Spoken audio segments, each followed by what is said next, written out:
and thereafter kindly administer the oath to those who have been invited for the first time in this inquiry. Director General. Yes, sir. I will hold it for you, my classmate. Mr. Chairman, permission to proceed. From the Department of Public Works and Highways, Secretary Vivencio Dizon. From DBM, Department of Budget of Management, Undersecretary Rolando Toledo, and Assistant Secretary Mary Ann de la Vega. From the Department of Justice, the Secretary is supposed to be represented by Prosecutor General Richard Anthony Fadulyon, but as of the moment, he's already there.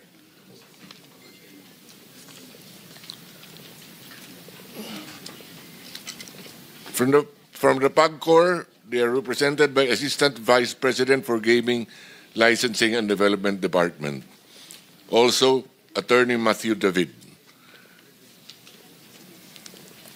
From the BIR, we have Assistant Commissioner James Roldan.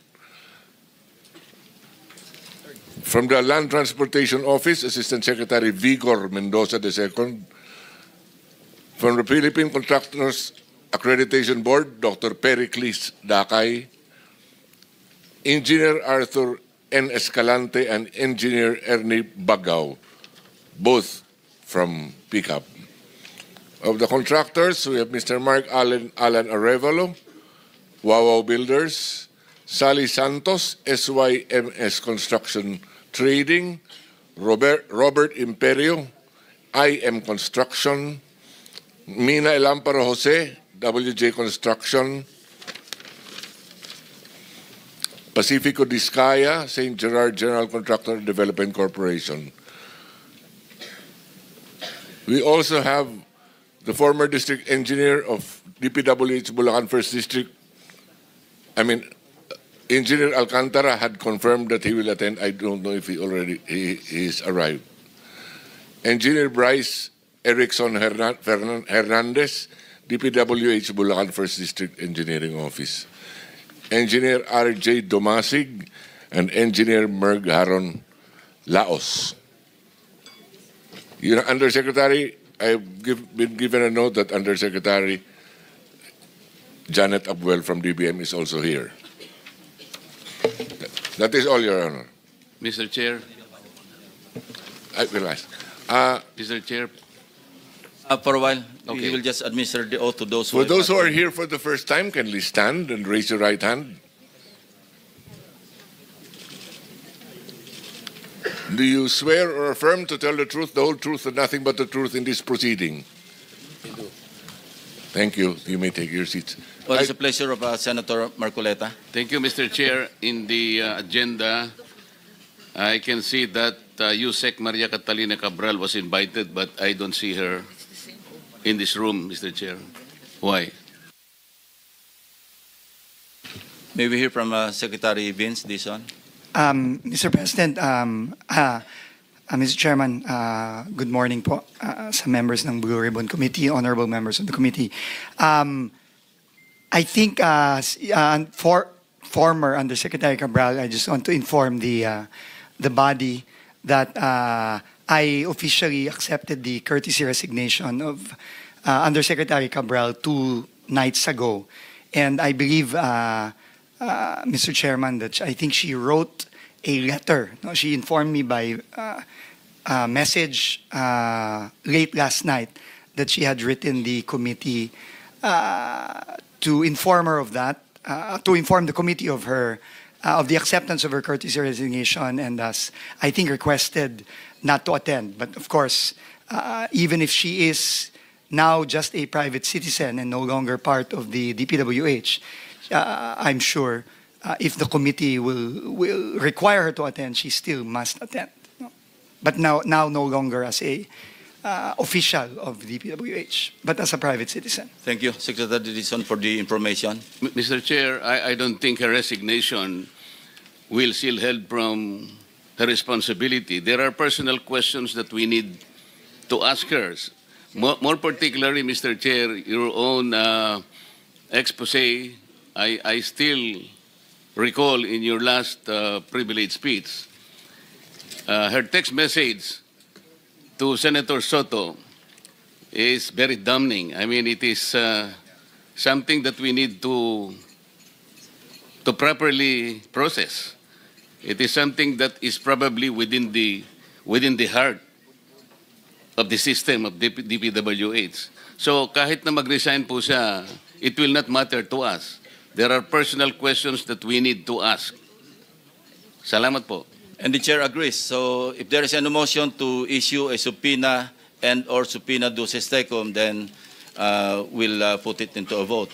Yes, Mr. Chair, I move that former Yusek Cabral be still invited to appear before this committee. Invited or issue a subpoena? Or issue a subpoena. Better, Mr. Chair. Any objection? I second the motion. Properly seconded. So ordered. Mr. Chairman, if I may po, just to Yes, please. Secretary. consistent with this po, we have also made public that while former Undersecretary Cabral is no longer with the DPWH, we have been very clear in the new leadership of the DPWH that this does not in any way stop us from continuing our internal investigations on finding out who should be liable for the clear crimes that have been committed against our people. So we will continue that investigation regardless of whether she or any others will no longer be part of the DPWH. Thank you very much, Mr. Chairman. Thank you. Some administrative announcements. Secretary Dizon and the AMLC representatives present here asked the chair to be excused by noon time. So if there are questions that will be addressed to them, kindly ask the questions before 12 noon. Thank you very much. So Senator Pangilinan is recognized.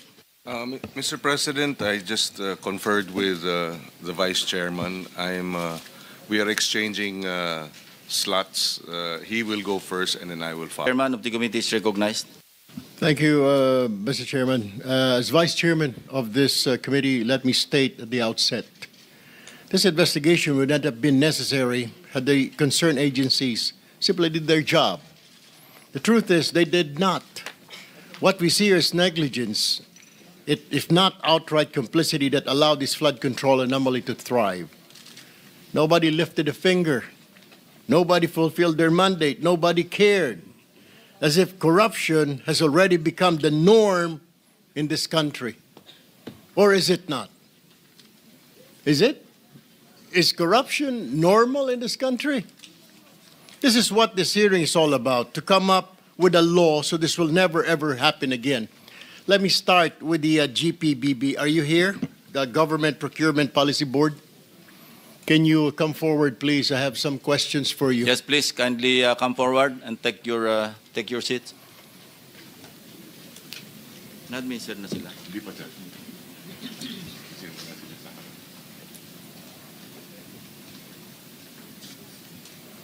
Classmate, seatmate. Hindi, dito na lang pala kasama po sila. Oo, sige. Oo, kaya na.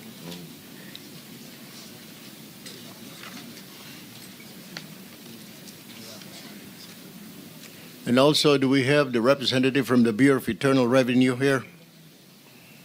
Committee Secretary? Yes, Mr. Chair.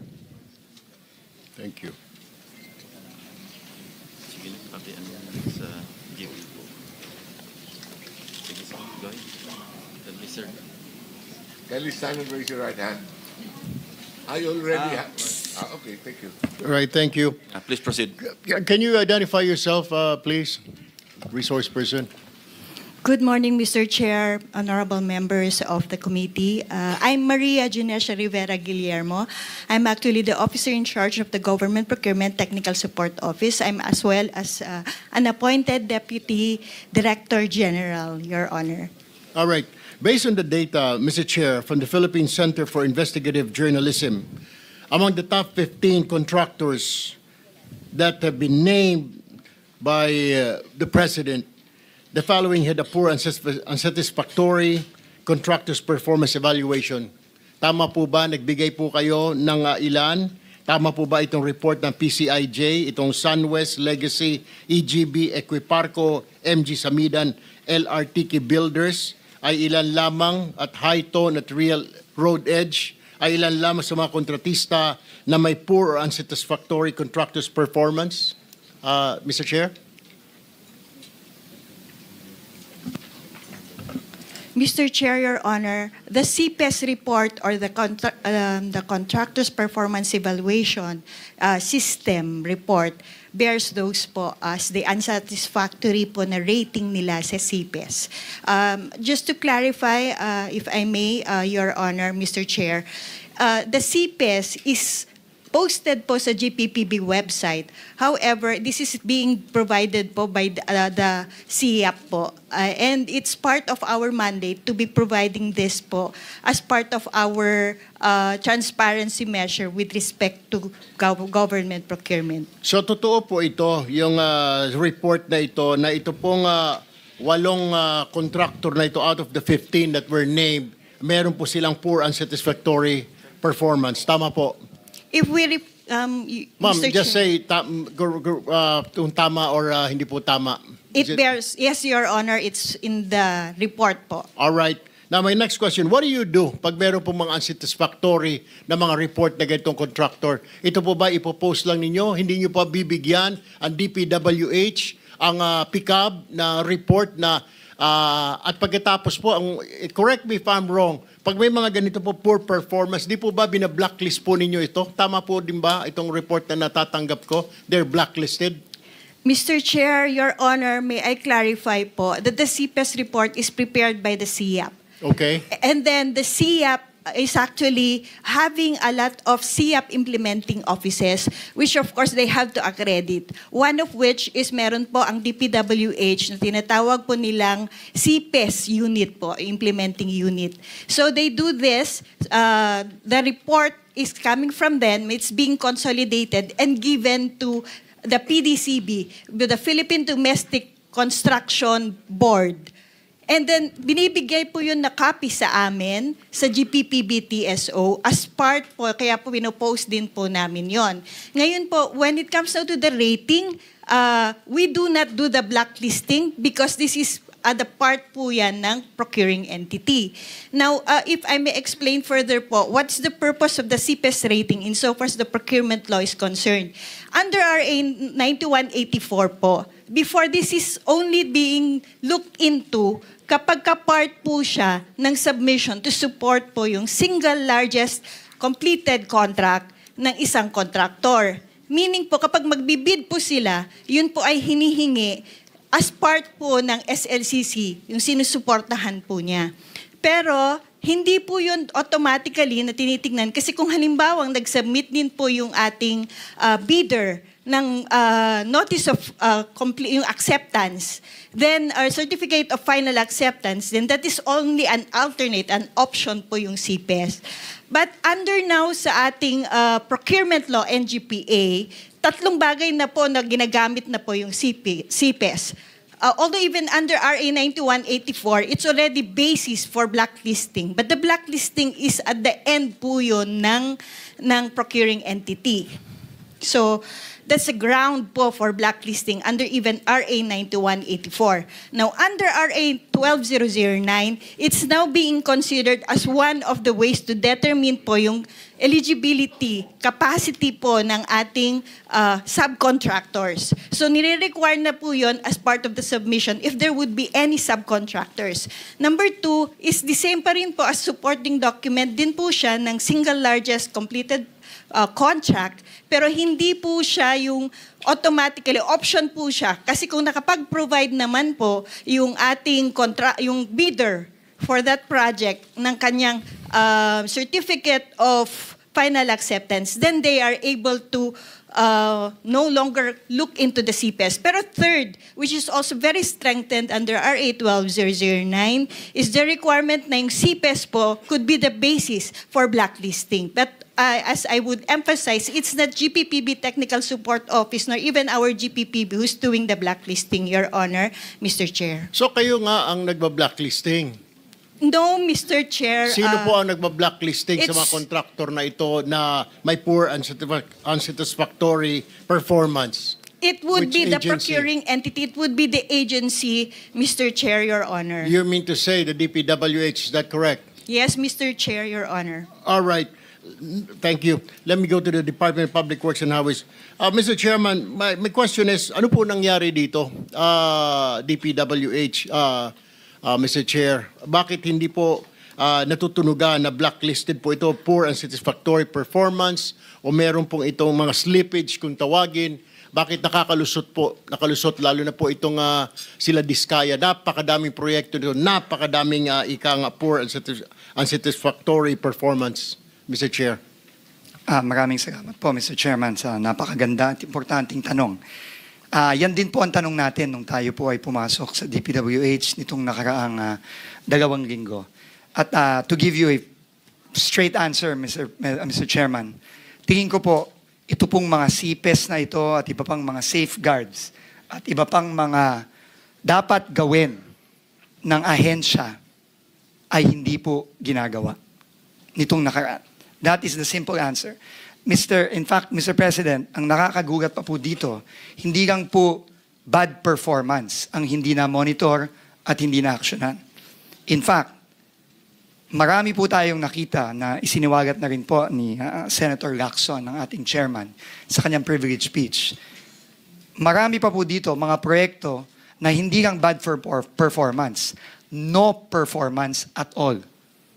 In fact, marami pong mga ghost project na on record, may mga papeles po tayo, at ito nga po ang naging basehan natin sa mga kasong final natin ditong nakaraang linggo, na kahit na ang term ng kontrata, for example, 250, 300 days, lumalabas po sa mga papeles, miraculously, natapos po kuno itong mga proyektong to at nabayaran po itong ibang mga contractor dito within months.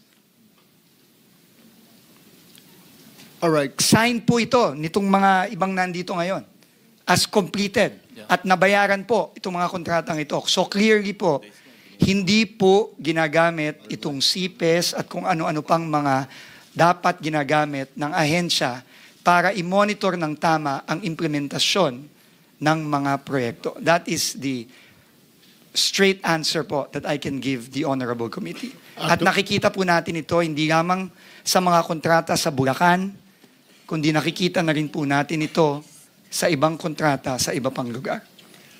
Actually, Mr. Chair, sa Bulacan, sa First District, araw lang po ang binibilang eh. At nababayaran po ang kontraktor.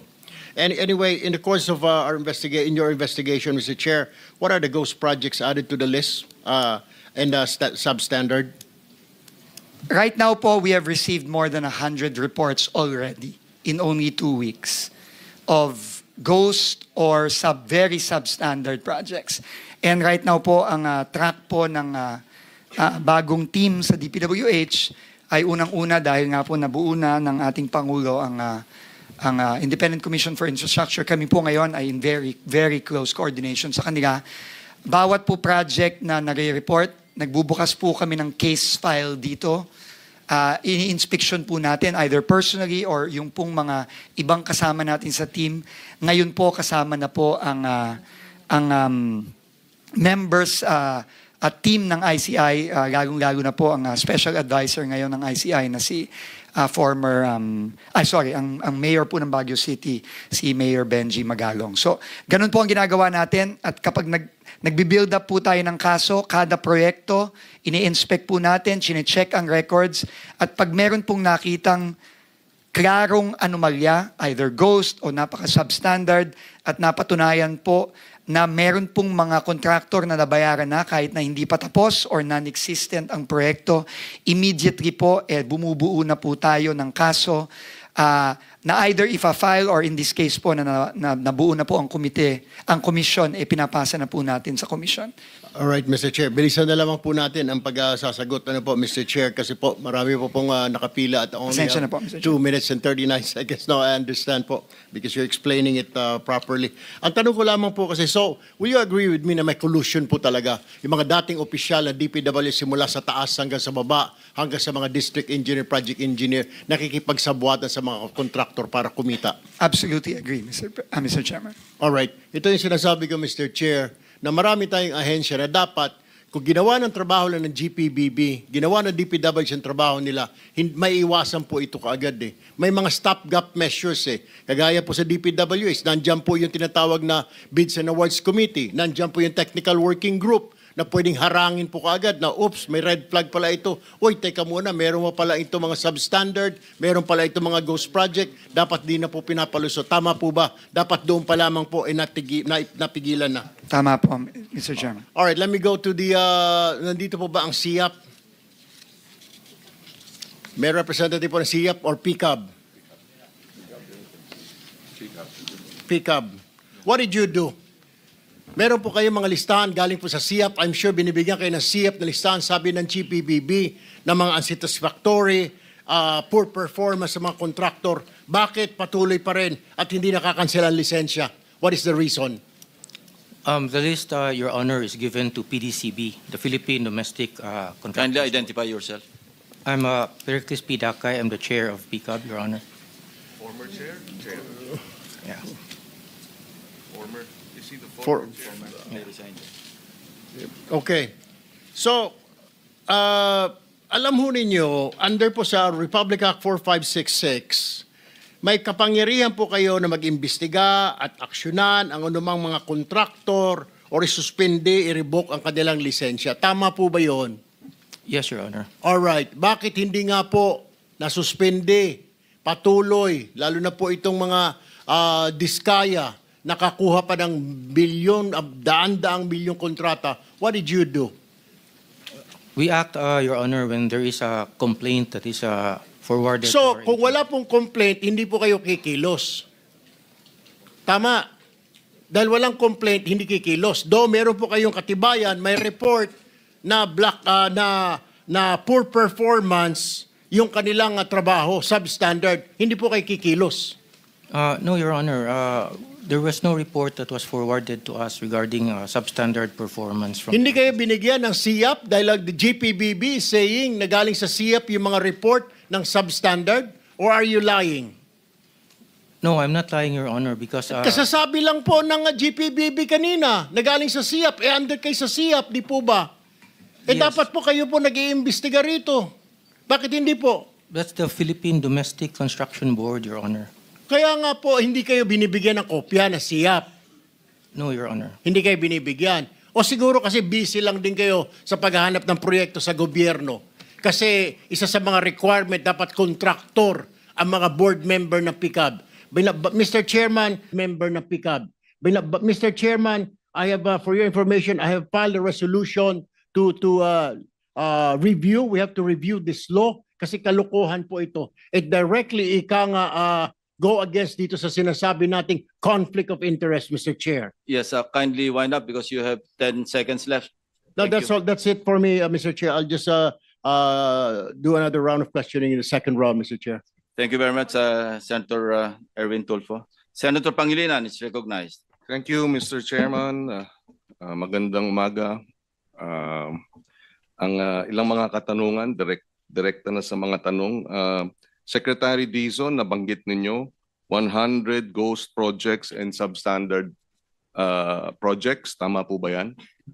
Opo, yun pa lang Yes. po ang natatanggap naming mga reports as In of the last, today. in the Last last, 2 weeks alone. meron na ba kayong findings?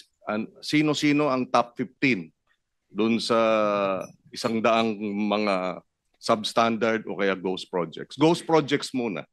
Meron na po tayong Sino ang mga top notcher? Opo, meron na po tayong ilang mga findings. Ito po ay ongoing ang ating case investigations. Pero ang pwede ko pong sabihin ngayon, yung pong na-file nating kaso nung nakaraang Huwebes against 26 individuals, including 20 DPWH and former DPWH personnel as well as several contractors. No? Kasama po dun sa mga na-discover nating ghost projects, unang-una po yung binisita ng ating Pangulo mismo sa Baliwag.